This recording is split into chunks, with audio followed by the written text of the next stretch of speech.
याच्या आधीच्या व्हिडिओमध्ये आपण पाहिले आहे की चॉकलेट केक प्रीमिक्स कसे घरच्या घरी बनवायचे। तर त्या प्रीमिक्सपासून आज आपण केक बनवणार आहोत। तर त्यासाठी मी पहिला एक ॲल्युमिनियमच्या भांड्याला ऑइल ब्रश करून घेतलेला आहे। मी इथं साधा आपलं ॲल्युमिनियमचा भांडं वापरत आहे। तुम्ही कोणताही केक टिन वगैरे वापरू शकता जो तुमच्याकडे अवेलेबल असेल तो, किंवा मग असं पसरट भांडे तुम्ही वापरू शकता। आणि मी मायक्रोवेव्ह 200 डिग्री सेल्सिअसला प्रीहीट करायला ठेवलेला आहे एक 10 मिनिटांसाठी। तर तो तिकडे गरम होत आहे, तो पण आपण बॅटर तयार करून घेऊया। तर त्यासाठी मी 2.5 कप केक प्रीमिक्स घेतलेले आहे। आपण केक प्रीमिक्स ज्या प्रमाणात बनवले होते तर त्यातील मी 2.5 कप घेतलेले आहे आणि बाकीचे हे इतके पाऊण कप राहिलेले आहे।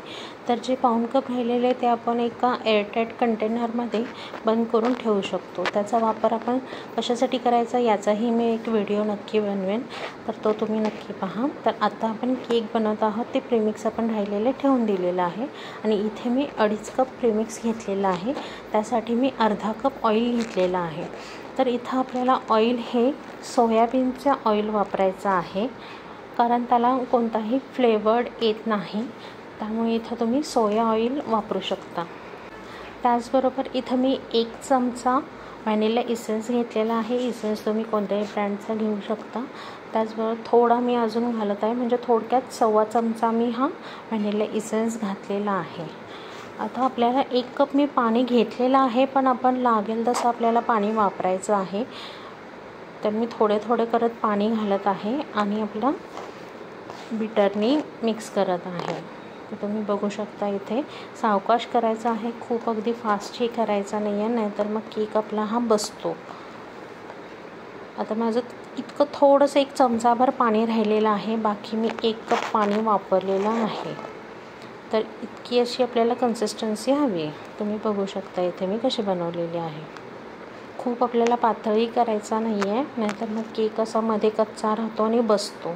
तर बरोबर हे 1 चमचा माझं पाणी राहिलेलं आहे, म्हणजे अंदाजे 1 कपच आपल्याला पाणी लागलेलं आहे। त्याचे आपण भांडं तयार करून घेतलेलं, त्याच्यामध्ये मी डायरेक्ट बॅटर ओतत आहे। कोणताही बटर पेपर वगैरे लावायची गरज नाही किंवा मैदाही भुरभुरायचा गरज नाही। तर ऑइल केलेलं आहे, मी त्याच्यात बॅटर ओतलेलं आहे। आता आपण हे मायक्रोवेव्हला ठेवणार आहे। मी 180 डिग्रीला 20 मिनिटांसाठी हे बेक करून घेत आहे। तर तुम्ही ते बघू शकता, मी 20 मिनिटासाठी लावलेलं आहे आणि तेवढा वेळात आपला केक परफेक्ट बेक होतो। आता हा आपला केक परफेक्ट बेक झालेला आहे। तुम्ही टूथपिक वगैरे घालून चेक करू शकता की ती क्लीन निघाली, म्हणजे तो आपला बेक झालेला आहे। जर क्लीन निघाली नाही तर मध्ये तो कच्चा आहे, तर थोडा वेळ अजून ठेवायचा, पण 20 मिनिट हे इनफ होतात। आता आपण एका कपड्याने त्याला झाकून ठेवायचा आहे। केक थंड झाल्यावरच त्याला डिमोल्ड करायचा, नाहीतर तो तुटतो।